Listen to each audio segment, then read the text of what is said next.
All right, guys, welcome back to Brand New Take Game Podcast. And let me just start off by saying Happy Memorial Day, and I hope all of us are surrounded with friends, family, and thank you to all that have basically given us the ultimate sacrifice to serve our country and give us the freedom that we cherish every day, basically. So thank you guys so much.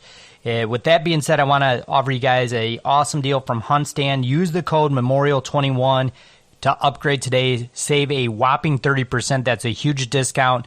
On top of the fact that HuntStand is already so reasonable, it's ridiculous. But you're going to save almost $10 off that $30 price.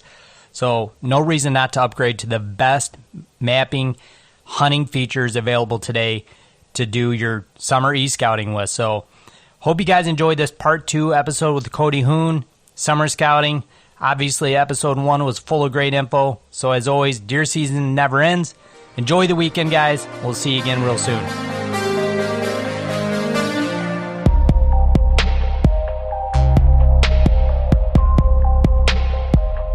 And all that's caused because these deer, the bucks are dynamic, and these other hunters were in your best spot. And a lot of guys would throw a fit and get upset and angry and, I got all these guys in my spot now, and they'd either just continue to hunt it out or maybe shoot the first 120 that walks by them because they don't think they can shoot anything bigger now because there's so many people in here. And I've seen that so many times. And be dynamic. Be the guy that moves around, because moving around and being mobile is going to get you more chances at mature bucks because they're doing the same exact thing. Being stationary and patternable is going to usually, not always, but usually is going to negatively impact your chances on a mature buck, in my opinion. But yeah, absolutely. Yeah, I couldn't agree with that more. One thing, Cody, summer scouting-wise, would you say that really benefits you, when you look at something as far as a food destination or a CRP, like what are one of the 2 or the 3 favorite things you have, let's say when we're just doing some road scouting? You probably did some e-scouting or whatever, but what are one of the things that you really like to look for? And some of it is obviously, you can see some of that terrain and some you can't when you're doing some of that from a vehicle. But let's say we're pretending that, tonight you're going out or tomorrow you're going out and you're just going to scout from a vehicle. What are 1 or 2 things that you really look for to say, we're going to go here and this is why? Yeah, so again, to kind of base off of that is my main thing that I focus in on is just, first of all, finding areas that are huntable to you. There's no point in driving by and scouting fields that you may go out there and scout and see 180s all day long in that field, but it does no good to you if you can't hunt that area. So that's number one. Then that can limit your areas of scouting significantly. But once you've established an area, let's say this whole general area is all huntable area or relatively close to huntable area, you just get in there and honestly, I like to find water and I like to find food sources, or at least maybe like a big ridge line that runs down. We get those fingers that run into multiple different fields, little creek lines that run into multiple different fields. And when you're just talking about driving around in the truck, which in my opinion is the way to do it, it's the fastest, and you're going to cover the most ground effectively. Just again, you find that primo food source, which most of the time is going to be beans. It can also be alfalfa and clover.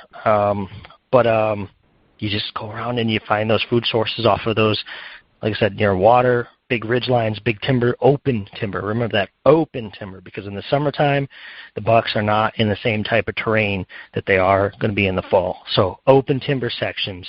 Areas that you're going to get big open timber sections. Like I said, the reason why I was saying the ridge lines, a lot of times you get those open timbers on the ridge lines, and those bucks can overlook their food sources in the summertime. They can get up on those ridge lines, and that wind will blow through, and that wind will actually blow the flies off of them. And the open timber doesn't knock on their horns, doesn't knock on their antlers, and as they're growing, and so that allows them to effectively grow. They have the food source down there, and if you can find areas with creeks and water nearby, prime locations. Not only do you have the water during the hot summer months, or maybe like a pond is in the area, a neighbor has a pond or something, even if it's just a neighbor has a pond in their backyard or something. But you have that water now, you have that ridge line to allow those big winds to blow through that open timber, and you also have that food source. And really, those are your key areas that when you're driving around, if you can get all those together, I'll almost guarantee you're going to have a great time velvet filming. You'll just see a ton of bucks. Yeah, absolutely. Cody, like kind of correlating some of that e-scouting, we haven't really hit on it too much. But again, I assume we kind of have already answered this in this conversation a little bit. But from e-scouting in the summer, how do you change that from what you're doing in the fall, correlation-wise to just strictly summer scouting? I'm saying. So I kind of get what you're saying. So like when I'm doing that e-scouting, especially once I found their summer locations, and this is something I kind of specifically do myself. I don't know too many guys who do it. I know some guys do it. I like to take real cheap, because again, I hunt a lot of public land, so a lot of times expensive cameras aren't good for me, but I like to take a ton of cheap cameras and blanket them on public land, and I'll even run them through the summertime. And I do that for a couple of reasons, because the fall ranges kind of, when you're e-scouting, and especially when you get out there too, you can't obviously, it's weird to go out and sit in the summertime, in the middle of summer, on the edge of this thicket or a swamp or something along those lines, and then you could sit there for a month and just see a couple of does. And so what I like to do is kind of based off of how I e-scouted and summer scouted, I'll go back and kind of backtrack these areas of where I can potentially hunt these bucks, and maybe there's a big ridge line, and there's like 4 or 5 fingers that run off into different sections of the public land that I can hunt each of those sections. And so a lot of times what I'll do is, especially if I've pinpointed a really good buck, or a buck that I knew was in there from last year specifically, this is a good way to find the bucks that you already know are there, is you go to those 4 or 5 ridges, and maybe out of those 5 ridges, 2 of them never have much sign on them. They're not very, for whatever reason, they're not good. Maybe one's close to the parking lot, another's, something. But so you don't hang cameras there. But then you take these 3 kind of crappy, cheap cameras that you can buy. I like to get the cheap ones, like the $30, $50 ones from Walmart. And you go to these other ridges in the summertime. I'm talking right now, a month ago even. Okay. You go hang them on these ridges. Put them 8 feet up in the air on a tree. If you're trying to hunt a mature buck, don't ever put your camera below 6 feet minimum. Looking for these bucks. That's why 90% of the time people get pictures of a buck walking. He looks at the camera and you never get him again. If you think that the bucks aren't that intelligent to say, oh, that's a human activity right there, I better quit doing this, then you got another thing coming. but go hang your cameras 8 feet in the air on these trails in the summertime, and you're going to get a ton of pictures of does, because the does are going to be down in these bedding areas or on these points that go off and go down into these fall ranges. But if you do that, the point of all this is that buck in the summertime, it's almost religious. Bucks in the summertime will almost religiously 2 to 3 times a year will go back to what's going to be their fall range and just do a checkup on it. I swear to you, I have pictures to prove it.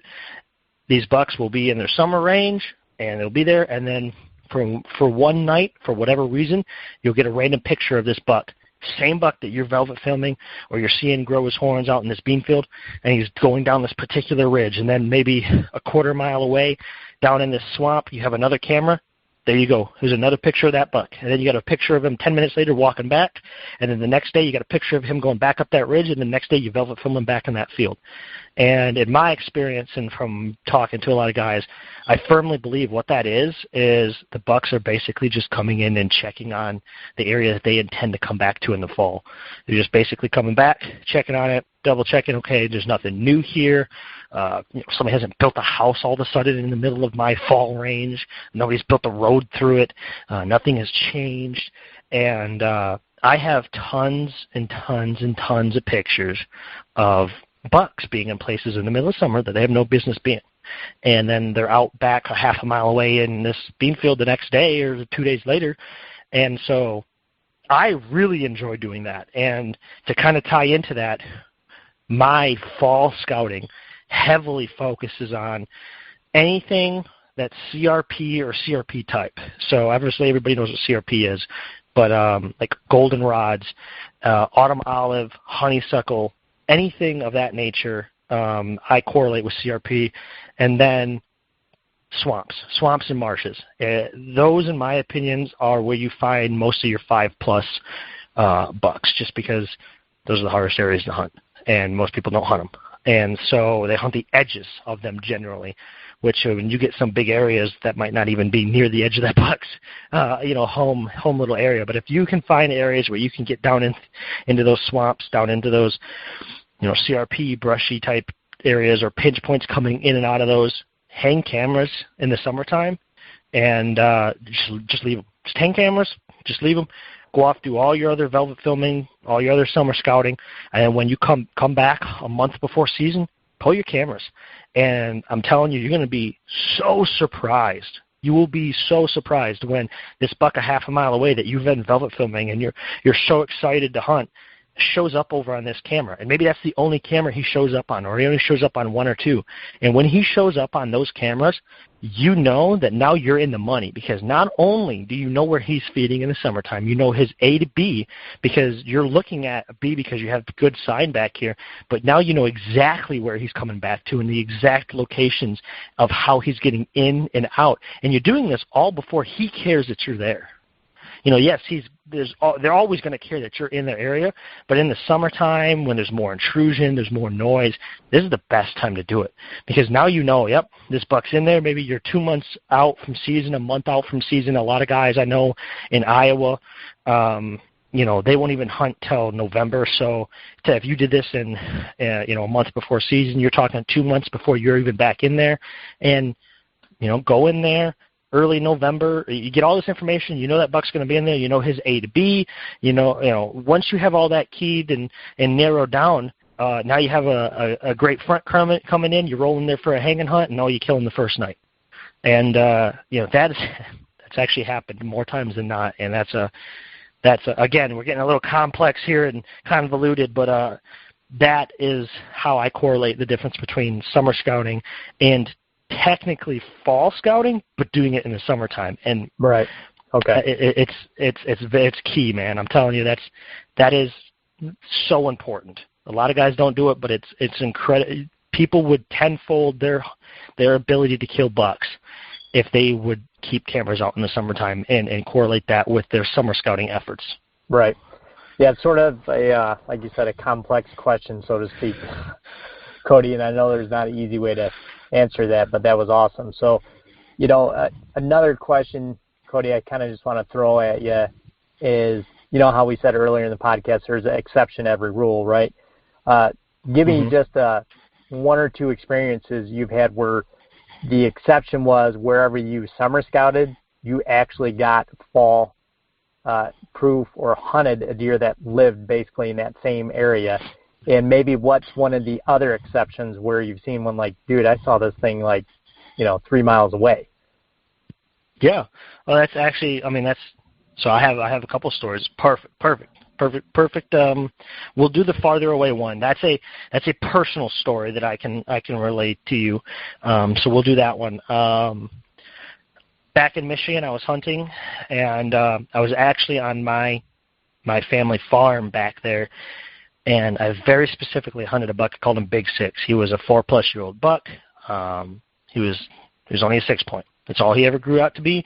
Real thick, thick horns, thick dark chocolate horns. But he just wouldn't get anything bigger than a 6-point. And I really wanted him just because of his age class. I knew he was at least 4, but I really believe he was 5 or 6 years old. And so I was hunting him really hard. There was a very particular year that I was solely focused on that buck. Didn't care about I had a couple 130, 140s. I very specifically was just on this buck, and he was going to score maybe 100 inches, maybe. And so hunted him hard all year. And well, I can't say all year, but for all, I love hunting October, early October. A lot of guys don't do it, especially in Iowa. But so I'm hunting them all October. I get into November, and I'm hunting this buck.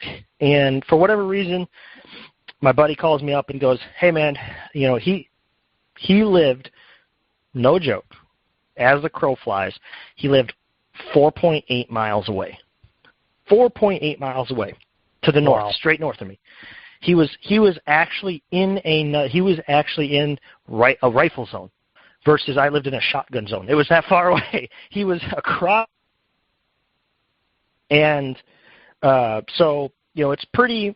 There was some terrain to get there, and once you got across that highway, the reason he was in a rifle zone was because his area was much thicker timbered versus once you were on the other side of the highway. For me, the shotgun zone was significantly more farmland, and his house was exactly 4.8 miles away, and so he invites me to come over to hunt. And for whatever reason, that morning I decided I was going to not hunt my farm, and I was going to go over there and hunt.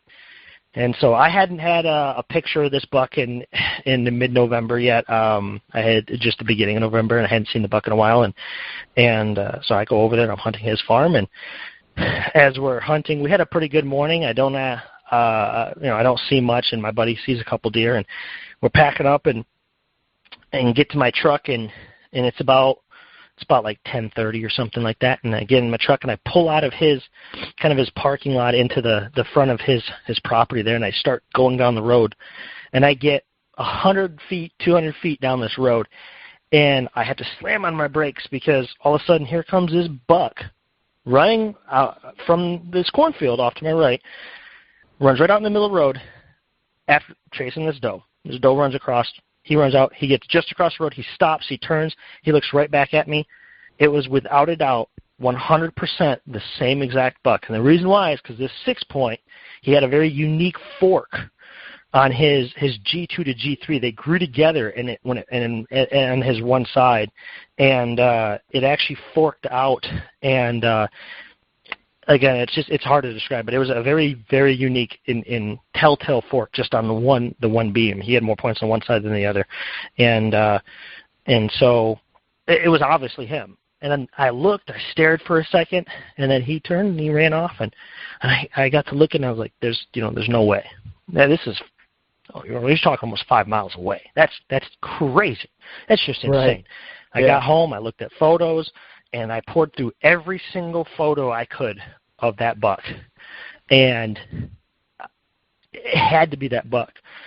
I never got another photo of that deer. And it wasn't until the first week of gun season had opened up in Michigan. And as it was the late gun season had opened up. And so I was out there hunting, and I'm hunting a specific spot for a buck, which I ended up shooting a really nice 130-inch 4-plus-year-old buck, but kind of from a corner that I didn't expect.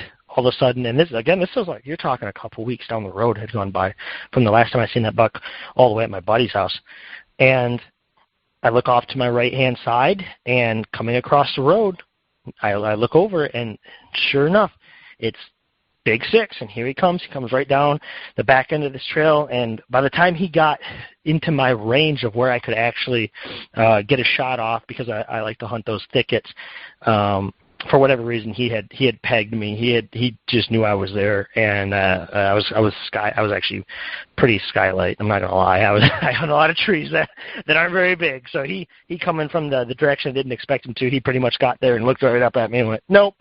And he turned and went back into the thicket. But that for whatever reason, and I never seen that buck after that year. By the way, I don't know what happened to him. That's my most extreme example. That is by far one of the most extreme examples that I have or have heard of. But most definitely an extreme example of that. There's an exception to the rule. People will say that. There's a mile range and 2 miles is stretching it, but it can get I would argue, especially when you have things like hard stops, and what I mean by that is highways or rivers where if they cross those or they parallel them, it's difficult, or if they're paralleling something for a long time, they can lose track of time and just keep going and going and going. The same thing as if they cross it. I mean, they might cross it, and maybe they cross it just specifically for a doe. There's some bucks out there that just religiously avoid roads or any kind of human activity. And if that buck crossed that highway during the rut after that doe, he might have just not wanted to come back, and it took that second rut to get him to commit to coming back. And so, that's again a very extreme example. But to flip the script and to talk about bucks that stayed in the location, I have two of them, and they actually don't even come from me, but very respected sources. It's a lot of guys know them, but Midwest Whitetail. So Midwest Whitetail, the guys I was grateful to work for last season as a video editor with them and whatnot. They had two cases. Both of them was Josh Sparks, and they actually, both of them are filmed. Both of these hunts are very specifically filmed. One of them was this big 150, 160-inch 10-point on public land, and Josh had filmed him in this very specific bean field in this very specific corner all summer long, and he had set up an observation stand on the back end of this field and expected that when season rolled around that this buck was going to move, but he wanted to hunt there the first couple days of October and see what would happen, and he did, and sure enough, this buck was in the back end of that field even into October, and middle to late October is rolling around, and a front comes through, and so he goes back in there, and he considered getting aggressive and moving to the back end of that field. Decided on not to do it. He just moved down the tree line a little bit, set up, and that buck ended up coming out. They got film of it. Comes out right out of the same spot it always had been. Walked right out, walked right down the edge of that bean line, hit his scrape. I mean, almost exactly where he considered moving his stand to. He would have shot that buck that night if he had moved his stand, and if he had moved it down to the other end. And then it walked off and kind of walked off out of his dreams because public land starts getting pounded on pretty hard at the end of October there into November, and that buck had at that point moved deeper in, and he I don't know if he ever shot that buck. I don't know if he has more history with that buck, but that's an episode on Midwest Whitetail. And then also I think that was 2 years ago. Last year, Josh Sparks, again, is another perfect example. I did a lot of, he's a great guy. I worked with him a lot. So I got a lot of stories with him, plus going off of, these are actual shows that you can watch and get all the details on yourself, right. Yeah. and see examples of. He shot this fantastic high 60s, and maybe it might have even been low 70s, 170-inch or 160-inch buck. This buck, they had pictures of him all summer long. They'd found him down in this corner, and they had planted a food plot down in there early summer, and this buck come in all the time, kept coming in at the same spot almost religiously every night. And he had got in there, and they had hung a couple sets up for this buck, and I kid you not, opening day, literally opening day, that buck stepped out into that food plot again, and that buck didn't change his pattern. He stayed on that edge. That buck was actually still in full velvet too, which is pretty. Yeah. And it's uncommon for sure to keep a full velvet in October in Iowa. Yeah. Yeah. So you know exactly what I'm talking about. Yep, and I do. So that's I remember he gave us the call. He gave everybody the call, and about after him shooting that buck, and it was just one of those times where there are always exceptions to the rules. If you're trying to be a great hunter, there's all these rules, and you can follow them and write them down and follow them to the best of your ability. But if you're trying to be the best, or number one, then you need to keep in the back of your mind that there are going to be exceptions, and every once in a while throwing a Hail Mary, it'll land. And so, don't be afraid to just take a day or two, as long as it's an actual plan and well calculated out. And even if it's a Hail Mary, 3 miles away, this buck is similar, likes this terrain, and 3 miles away, this terrain's over here too. Go over there and do a hang and hunt. Or, well, this buck is always in this field. He's on this edge. He comes out this same spot every day. Okay, for the first week, go hunt that field edge. Have a backup plan though. Maybe do a bunch of research and figure out where you think he would move to, but just go hunt that field edge for the first week. It's all based on personal preference and kind of a situational thing, and nobody can just give you a play-by-play book for every buck and every deer. They're all different, and people are different. But I mean, examples and examples are out there as to extremes, and the more you hunt, I have been lucky enough that I get to take off the entire season every year, and I've got to do that for 5+ years now. So I have probably more examples and more encounters and more stories than the average guy. But the point at the end of the day is that they're out there and they exist, and that's why you hear about that guy that has 10 acres who hunts 3 times a year, who shot that 170 that was 3 miles away. It happens. Right. That's the point. It happens. Yeah. And it's so true. Like it's like you said, Cody, to be a good hunter, we have these rules and we have these structures, and we seem to keep everything in check, in line. And then all of a sudden it's like, well, like Bruce Lee said once, be like water. It's like, okay, well, on the fly, you got to make those decisions and just be fluid enough to be like, I can go over here and let's do that. It is right now, whatever the sign is telling me, let's go. And I think for what we talked about today was a lot of these things just to speed up people's learning curves, which I think is great. It's great to talk about all these different case scenarios. We don't have to go so crazy, which we didn't too much in depth in each one, but it's good to talk about each type of scenario like this and then let people kind of learn from that when they have their own experience, and I think it's super valuable. Yeah, I'm 100% agree with that statement. Definitely. So I like the reference there to Bruce Lee. It really is all about adapting. That's the best way. Don't sit there in your stand and when something happens, just go, oh, what would everybody else do? Look at the environment, look at the situation, read it out, and even if maybe sometimes it's better judgment of, well, this breaks the rules to do this. I understand that it breaks the rules to do that, or it breaks the mold, but I guess the easiest way to say it is not all great things come from being the mold. Breaking the mold sometimes can be great. New experiences are great, and a lot of times it's always that that story of, I just decided to go sit over here randomly for the day and I shot the biggest deer of my life. It's not always follow the rules perfectly to a T. They're there to help you, to guide you, but there comes a time where once you're experienced enough and can read the situations and the signs that you need to step up and make a call that maybe others wouldn't. And that call, it might break you, but it also could make you. And that for sure. When you shoot a 180 or a 170 because of that, you're not you're definitely gonna pat yourself on the back for making that call, and that's just gonna give you that confidence to make those calls in the future.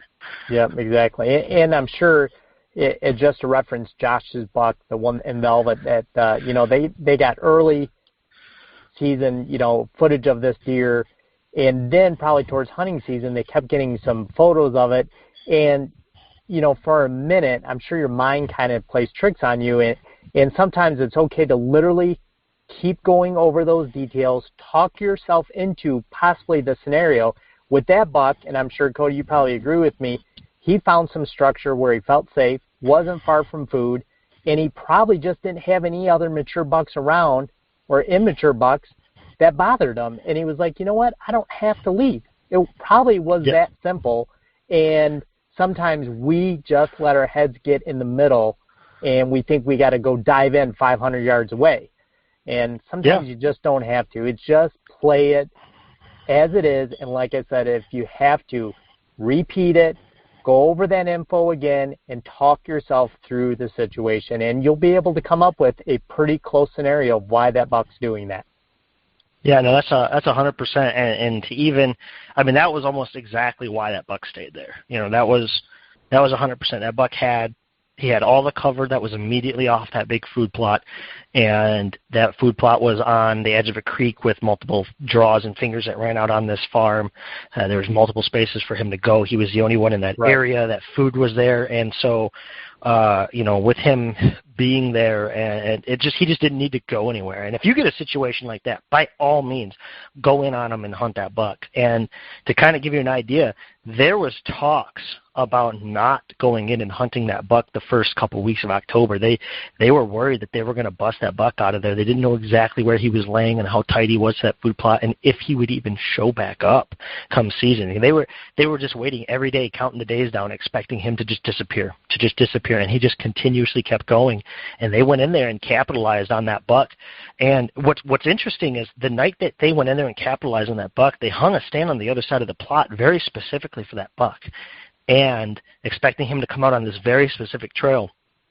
And he didn't take that trail that night. He actually came from a slightly different direction, which could be a sign that that buck was changing his pattern and maybe moving into a slightly different pattern, a slightly different location. And for all we know, the story's ended and done now, and it's up on his wall. But for all we know, that buck very well could have been his last night in that food plot. Who knows? And if they didn't capitalize on just going in on that buck, maybe he wouldn't have got him.